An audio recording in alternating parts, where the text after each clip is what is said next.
and I kept hearing chicken booty butt nonstop.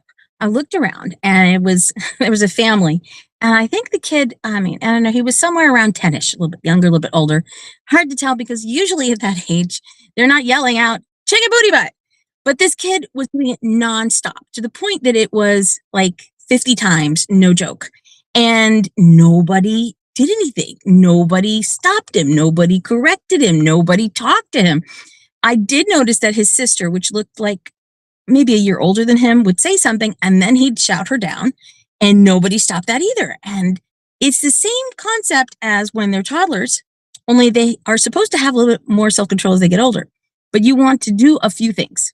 One is you want to correct the behavior, and it's simple. You can tell them shh to start, just like you do with a little kid. You should also explain to them why. Like, hey, this is not the place to be loud. People are eating.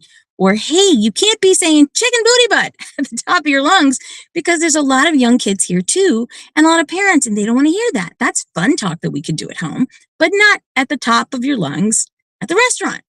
And you can also say, hey, keep it down, lower the tone.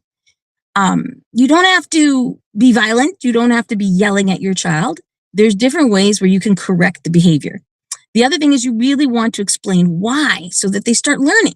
It starts really young. I always tell everybody, start with the why, the explanations when they're young. So as they get older, they already understand the whys. And the other thing is, if all else fails, distract.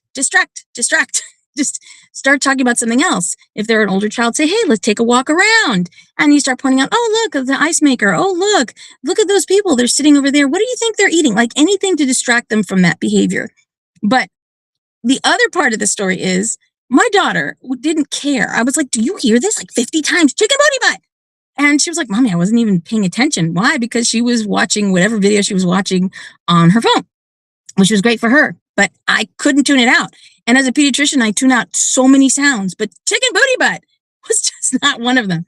So if you do have a child who can't tune it out and they say, why are they doing that? Or, oh, kids love to copycat. You can also explain to your child, that is not what we do in public. We can have fun and use silly words. And, kids will like even play around with the word underwear. Underwear. So talk to your kids and find a way to get through it because it can be done. It just has to be with lots and lots of repetition. In the meanwhile, I hope you are being kind to yourself. And until the next time, bye-bye.